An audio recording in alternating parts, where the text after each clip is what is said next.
살펴본 적이 있었죠. 무화과 나무가 마른 이 이제 사건을 통해서 제자들에게 믿음을 가지라고 예수님께서 이제 말씀하시는 것을 알 수가 있습니다. 그래서 이제 믿음으로 기도하는 영성입니다. 제자들의 믿음의 영성에 우리가 이제 살펴보고 있는데요. 그렇다고 해서 제자들이 믿음의 영성이 지금 당장 있는 것은 아니죠. 이것을 가지라고 예수님께서 가르쳐 주고 있는 겁니다. 오늘 본문에도 우리가 보면은 이제 길가에서 한 나무, 무화과 나무를 예수님께서 보시고 가서 잎사귀밖에는 아무것도 찾지 못하고 그 나무에게 이르시되 이제부터 영원토록 내가 열매를 맺지 못하리라. 이게 이제 무화과 나무를 어떻게 보면은 이제 꾸짖은 거죠. 저주했다라고 볼 수가 있어요. 그러면은 이 무화과 나무는 과연 열매 맺는 철인데도 불구하고 열매가 없었느냐? 저번에도 말씀드렸죠. 이 무화과 나무가 열매를 맺을 철이 아니었어요.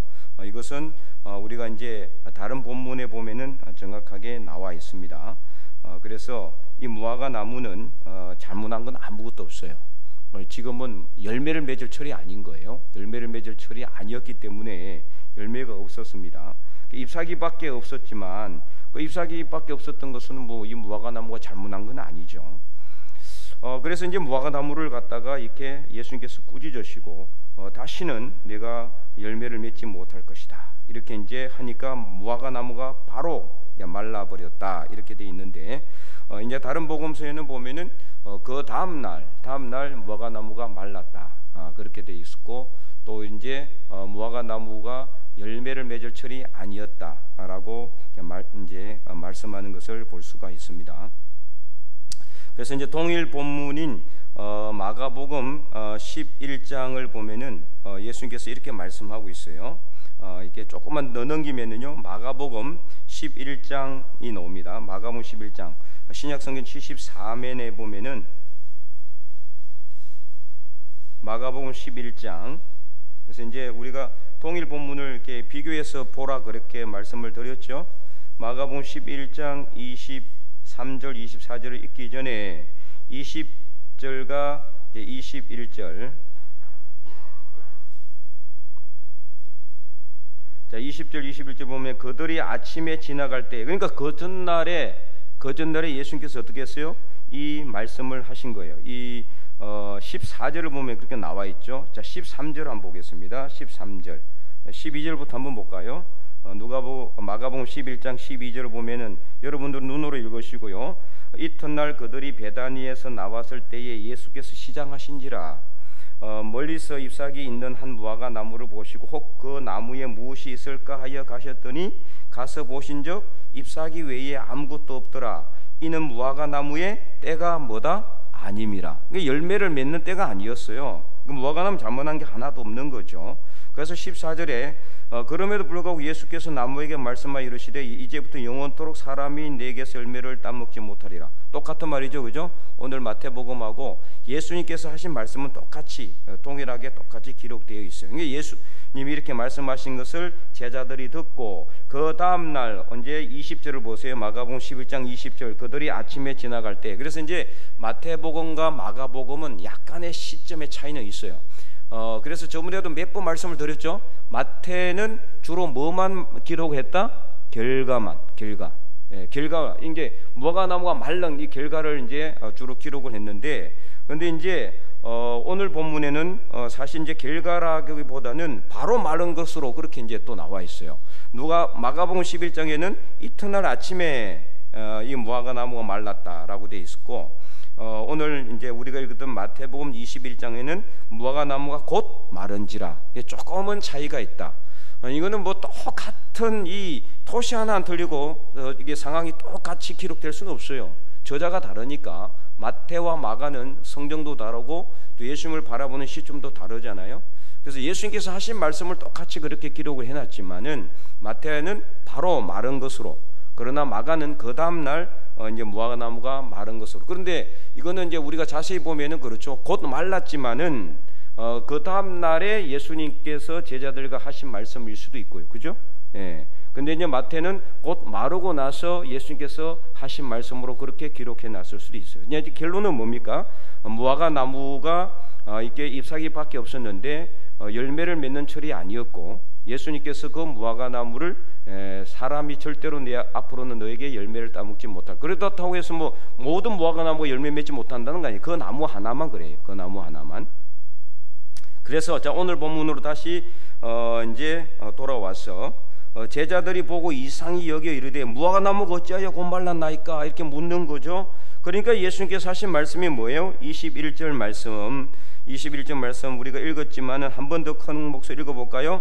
예수께서 대답하여 이르시되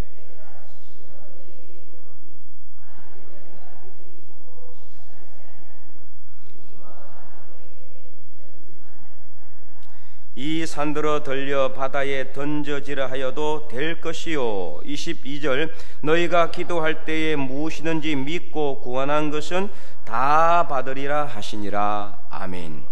자, 그래서 이 결론 말씀을 통해서 우리는 무엇을 알 수 있느냐? 예수님께서 이 무화과나무를 이렇게 무화과나무가 잘못했기 때문에 무화과나무가 이 잎만 무성하고 열매는 하나도 없었기 때문에 잎만 무성하고 열매 없는 것을 굳이 쓴 것이 아니라는 것을 분명히 알 수가 있어요. 그럼 뭘 가르쳐주기 위해서 예수님께서 무화과나무를 이렇게 이제 마르게 하셨다? 예수님께서 제자들에게 믿음으로 기도하면은 무엇이든지 이룰 수 있다는 것을 가르쳐주기 위해서, 보여주기 위해서. 그렇기 때문에 이 무화과나무는 잘못한 게 아니라 예수님에게 어떻게 된 거예요? 잘 사용된 거예요. 잘 사용된 거죠. 어차피 나무야 생명력만 있을 뿐이지 영혼은 없습니다. 무화과 나무가 마른 것은 이거 나무 너무 불쌍해 그래서 나무에게 감정이입할 필요는 전혀 없어요. 오히려 예수님의 역사에 어떻게 돼요? 귀하게 쓰임을 받았어요. 이 무화과나무는 이 가르침을 제자들에게 가르쳐주는 소재로 사용되었잖아요. 그 무화과나무에게 있어서는 무슨 영광인 거죠, 어떻게 보면은. 그래서 오늘 우리가 이것을 통해서 무엇을 할 수가 있느냐? 믿음으로 기도하는 것, 이게 정말 중요하다는 것을 예수님께서 무화과나무를 마르게 하심으로 계속해서 우리에게 말씀하고 있다. 자, 다시 아까 마가복음 11장 말씀에도 보면은 똑같이 말씀하고 있는 것을 볼 수가 있거든요. 여러분 이제 또 다시 펼쳐도 되고 제가 읽어볼 테니까 잘 들어보세요. 내가 진실로 너희에게 이르노니 누구든지 이 산들어 들려 바다에 던져지려 하며 그 말하는 것이 이루어질 줄 믿고 마음에 의심하지 아니하면은 그대로 되리라. 똑같은 말이죠, 그죠? 토시는 좀 틀리지 모르지만 뜻은 똑같고 내용도 똑같아요. 그래서 24절에 마가복음 11장 24절은 뭐라고 이야기 또 한 번 더 부연해서 설명하고 있어요. 그러므로 내가 너희에게 말하노니 무엇이든지 기도하고 구하는 것은 받은 줄로 믿어라. 받은 줄로 믿어라. 그리하면 너희에게 그대로 되리라. 아멘. 이것을 가르쳐주기 위한 것이다. 그래서 이렇게 의심하지 않고 기도하고 믿음으로 기도하면은 그대로 이루어진다는 것을 분명히 말씀하고 있다. 그러면은 자, 믿음이 있는 것과 의심하지 않는 것은 서로 별개의 것이냐? 그럼 믿음도 있어야 되고 의심하지 않아야 되느냐? 물론 같은 이게 그러면 좋겠지만은 이거는요 똑같은 말이에요. 자, 왜 그러냐? 여러분 믿음이 있는 사람이 의심할 수 있어요? 있어요, 없어요? 의심할 수가 없는 거죠. 이건 똑같은 말을 갖다가 다르게 표현한 것이라고 볼 수가 있어요. 그만큼 믿음으로 기도하는 것이 어떻다? 정말 중요하다는 것을 말하고 있는 거예요. 정말 중요하다. 믿음, 어떤 믿음이냐? 확고한 믿음을 가져야 된다. 자, 그러면 이 믿음, 헬라어로 피스티스라고 이제 기록된 이 단어는 어떤 믿음일까요? 여러 번 제가 설명을 드렸잖아요. 이는 바로 예수님과 관련된 믿음이에요. 이 믿음은 예수님 빼고는 절대로 설명할 수가 없는 믿음이에요. 그냥 우리가 이렇게 될 거야 라고 그냥 우리가 마음으로 소원을 비는 거, 마음으로 원하는 그런 믿음이 아니에요. 자, 이 믿음은 예수님께서 우리의 죄와 허물을 대신 지시고 십자가에 못 박혀 돌아가심으로 우리를 구원하셨고 우리의 모든 죄와 허물이 다 용서되었고 우리는 구원받은 하나님의 백성이 되었고 예수님이 부활하실 것처럼 우리도 부활하고 예수님께서 다시 오실 때 우리는 구원의 완성을 이룰 것이라고 믿는 믿음, 바로 그 믿음을 의미해요. 그래서 예수님은 삼위일체 하나님으로서 이 땅에 오셨기 때문에 그 예수님을 통해 우리가 구원을 받고, 그래서 그 예수님이 이 세상에 오셔서 모든 것을 가능하게 하셨고 죽음의 근세도 깨시고 부활하신 것처럼 예수님을 바라보고 믿으면은 무슨 일이든지 우리가 어떻게 한다? 할 수가 있다는 믿음, 그 믿음을 의미하는 것이다. 그 믿음. 그러니까 이 믿음은요 그냥 믿음이 아니에요. 그냥 이렇게 될 줄로 내가 마음에 소원하는, 그 내 마음에 원하는 그런 정도의 믿음이 아니라, 예수님을 믿기 때문에 예수님이 죽음의 근세를 깨시고 부활하셔서 일어나시고 승리하신 것처럼 우리도 그 믿음으로 기도하면은 무슨 일이든지 할 수 있다는 강력한 믿음을 의미하는 것이다. 강력한 믿음, 추워도 의심하지 않는 믿음을 의미하는 겁니다. 그래서 믿음이 있고 의심하지 않으면 이라고 또 한 번 더 강조한 거예요. 믿음이 있고 믿음이 있으면, 이렇게 하면 좀 이상하잖아요. 그러니까 믿음이 있고 의심하지 않으면, 다른 말로 표현하는 거죠. 다른 말로. 그래서 강조하는 것이라고 볼 수가 있는 것입니다. 그래서 야고보서 1장 6절에서도 뭐라고 말씀하고 있느냐, 이 의심과 믿음에 대해서 정말 중요한 말씀을 하고 있어요. 야고보 사도가 야고보서 1장 6절을 보면은 오직 믿음으로 구하고 조금도 의심하지 말라 그랬어요. 똑같은 말이죠. 믿음으로 구하고 조금도 의심하지 말라. 그러니까 믿음에 대해서 확고한 그런 믿음을 가지라는 것을 한 번 더 강조하고 있는 거예요. 다른 게 아니라 믿음을 가지고 정확하게 믿고 확실하게 믿어라, 이것을 표현한 거죠. 그래서 오직 믿음으로 구하고 조금도 의심하지 말라. 만약에 의심하는 자는 어떤 일이 되느냐, 마치 바람에 밀려 요동하는 바다 물결 같으니. 여러분, 바다 물결이 어떻습니까? 정한 대로 움직입니까? 지 마음대로 가요. 그죠? 한 번은 이렇게 갔다가 한 번은 이렇게 갔다가, 각도도 서로 달라요. 높이도 달라요. 그 양도 달라요. 지 마음대로 바람 부는 대로 그냥 아무 정치 없이 이렇게 떠돌잖아요. 그런 바다 물결처럼 아무 정함이 없는 그런 상태를 이야기하는 거예요. 그래서 이 의심을 하면은 어느 한 사람 어떤 일이 일어나느냐, 야고보서 1장 6절 그 다음 7절 8절에 보면 이렇게 기록되어 있어요. 이런 사람은 무엇이든지 죽게 얻기를 생각하지 말라. 마음에 의심하고 있으면, 내가 분명히 기도했는데 믿음으로 기도하지 않고 의심하게 되면은 죽게 얻을 줄 생각하지 말라는 거죠. 마음에 의심이 있고 확고한 믿음 없이 기도해 놓고는 왜 주님께서 이루어지지 않으실까? 왜 응답하지 않으실까? 왜 내가 간절히 기도했는데 안 될까? 이렇게 생각해서는 안 된다라는 거예요. 그래서 8절에 두 마음을 품어 모든 일에 정함이 없는 자다, 그렇게 이야기했어요. 두 마음을 품는 거. 예수님이 가장 싫어하는 게 뭐예요? 두 마음을 품는 거예요. 두 마음 품는 거. 그래서 우리는 하나님만 바라보고 예수님만 믿는 확고한 믿음을 가지고 기도해야 된다는 것을 말하고 있는 겁니다. 그래서 오늘 우리가 정말 기도할 때 한번 이렇게 이제 간절하게 기도를 하지만 그냥 마음으로 원하는 정도의 기도가 아니라, 예수님께서 나를 살려주신 것처럼, 나 같은 사람을 구원하신 것처럼, 여러분들이 구원받은 거 그거 정말 그거 쉬운 겁니까? 아무나 구원받을 수 있어요? 아무 구원받지 못합니다. 우리 여러분 지금 이 울진에서만 해도 믿는 사람이 몇 퍼센트 될 것 같아요? 약 5%도 안 됩니다. 100명 중에 5명도 안 돼요. 정말 작은 숫자입니다. 우리나라 전체로 한다면요 더 적어져요. 물론 이 울진의 그 기독 복음화율이 높지는 않지만은 전 세계적으로 해도 정말 진실로 믿는 사람이 얼마나 되겠어요? 우리나라 지금 기독교 인구가 얼마나 될지 정확하게는 지금 나와 있지는 않아요. 너무 중복된 숫자도 많고 거기는 이단의 숫자도 들어가 있거든요. 정부에서 기록하는 기독교는요 2단도 다 들어가 있어요. 그럼 예수 믿는다고 하면 다 그냥 기독교로 다 표시해버려요. 개신교로. 정말 진실로 우리가 예수님을 믿는 사람이 적은 그런 상황 가운데서 나 같은 사람이 예수님을 믿는다라는 것은 기적 중에 기적인 거예요. 기적 중에 기적. 안 그렇습니까? 나같이 고집세고 저를 이야기하는 겁니다. 여러분 이야기하는 게, 나 고집 별로 세지 않았는데 왜 자꾸. 네. 정말 자아가 강하고, 네. 그 다음에 사랑 부족하고, 자기 주장 세고, 네. 정말 구원받기 힘든 나 같은 사람도 구원받았잖아요. 여러분도 마찬가지죠? 얼마나 구원받기 힘든 상황 가운데서 이 기적 같은 일이 일어났잖아요. 이 도대체 일어날 수 없는 상황 가운데 일어났어요. 그런 예수님을 믿는 믿음으로 기도하라 이 말이에요. 내가 정말 믿은 것은 기적 같은 일인데 이런 일도 예수님을 믿는 믿음으로 기도하면 일어날 수가 있다. 나 같은 사람은 절대 구원받지 못할 것 같았는데 내가 정말 예수님을 믿고 이 자리에 앉아 있다는 것 자체가 기적인 것처럼 그 기적이 일어나는 것을 믿는 믿음으로 예수님의 이름으로 확고한 믿음으로 간절하게 기도하면 이 산도로 들려 바다에 던지오라 해도 그대로 이루어질 줄을 믿고 확신하시기 바랍니다.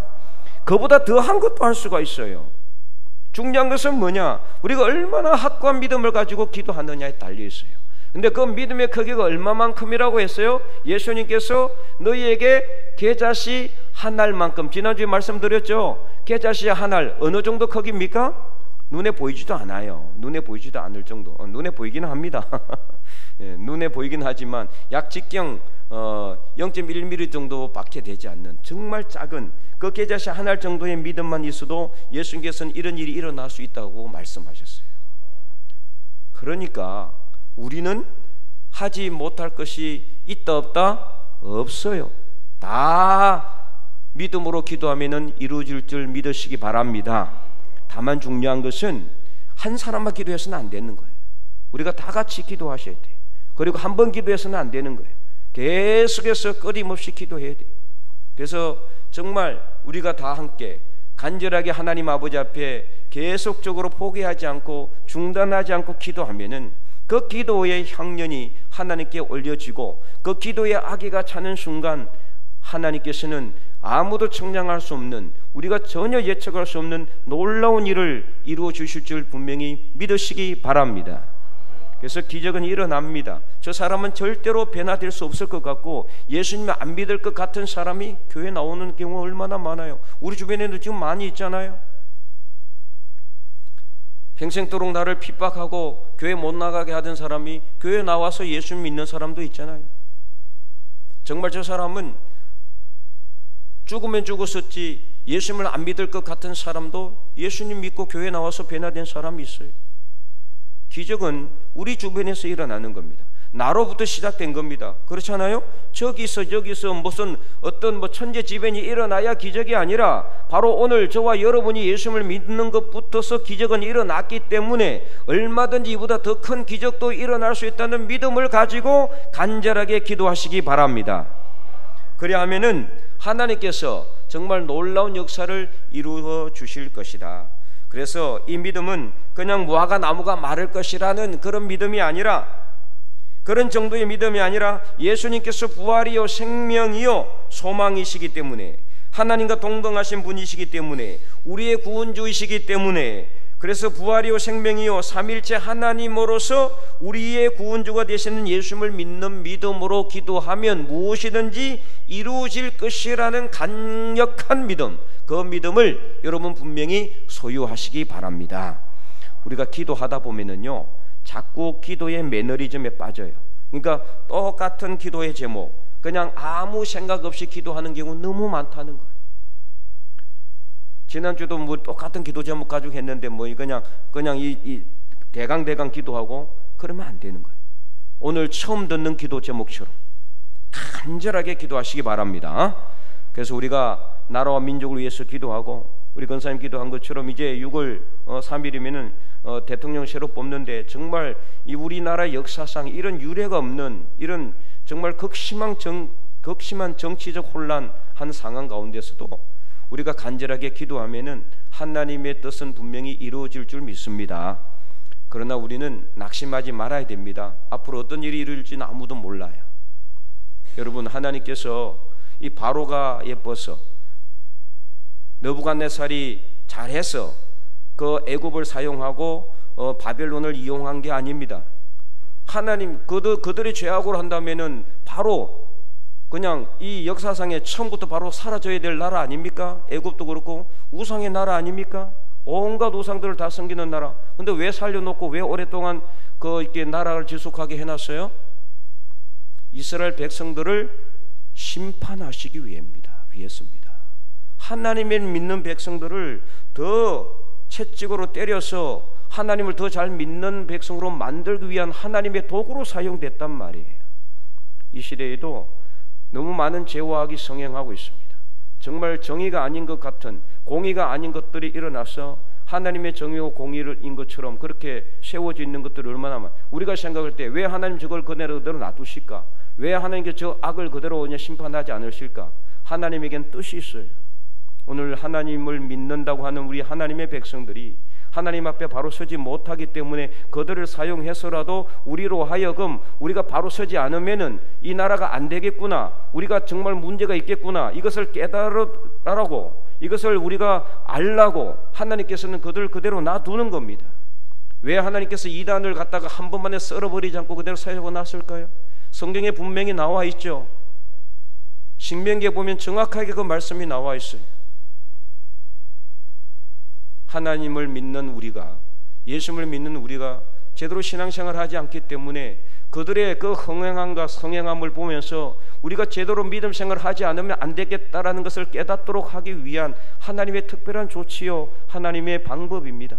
하나님께서 이스라엘 백성들을 이 가나안 땅에 들여놓고서 한 번만에 이 가나안 족속들을 싹 썰어버리지 않는 이유가 뭡니까? 그들의 옆구리에 가시가 되고 눈에 이 올무가 돼가지고 결국에는 그들이 찔리고 그들이 못 보게 됨으로 인해 가지고 하나님 앞에 기도하지 않으면은 살 수 없게 만들기 위해서요. 그래서 오늘 우리가 간절하게 기도하는 것은 정말 하나님의 나라, 하나님의 정의가 언젠가는 이루어집니다. 지금 당장은 아닐 수도 있습니다. 앞으로도 어느 정도는 우리가 가혹한 삶을 살 수도 있어요. 힘든 가정을 겪을 수도 있어요. 그때가 지금 다가오고 있는지도 몰라요. 그렇다고 해서 우리가 실망해서는 안 됩니다. 우리는 끝까지 믿음을 가지고 간절하게 기도하시기 바랍니다. 우리는 오직 그 길만이 우리에게는 살 길이다. 그래서 마지막까지 이스라엘 백성들이 70년 바벨론 포로 생활, 그 노예 생활하면서 그들이 무엇을 깨달았을까요? 아, 우리가 잘못했구나. 그토록 하나님께서 선지자들을 통해서 돌아오라 회개하라고 했는데도 회개하지 않았으니 우리가 이렇게 비참한 노예 삶을 살고 비참한 삶을 살 수밖에 없었구나. 이제 우리가 돌아가면은 하나님 앞에 바르게 살아야 되겠다는 것을 깨닫도록 하기 위해서 하나님께서 바벨론을 그렇게 사용하셨다. 하나님은 때로는 악의 세력을 그냥 그대로 내버려 둠으로 인해 가지고 선을 행하는 우리 사람들로 하여금 더 선을 바라보고 하나님을 바라보도록 하는 그런 일을 하시는 때가 너무나 많습니다. 그러나 분명히 하나님은 하나님의 때를 기다리고 있고 우리는 그 때를 바라보며 기도하는 것입니다. 오늘 우리가 간절하게 기도할 때, 확고한 믿음으로 기도할 때 하나님께서 이 나라를 바르게 세워주시도록, 이 나라와 하나님의 정의가 공의가 바르게 세워지는 그날이 속히 돌아올 수 있도록, 지금 당장은 아니라 할지만 그러나 우리는 끝까지 포기하지 않고 이 땅에서 호흡이 끊어지는 그날까지 확고한 믿음으로, 예수를 믿는 간절한 믿음으로 기도하여서 하나님의 나라를 이루는 하나님의 거룩한 백성들 다 될 수 있기를 주님의 이름으로 간절히 축원드립니다.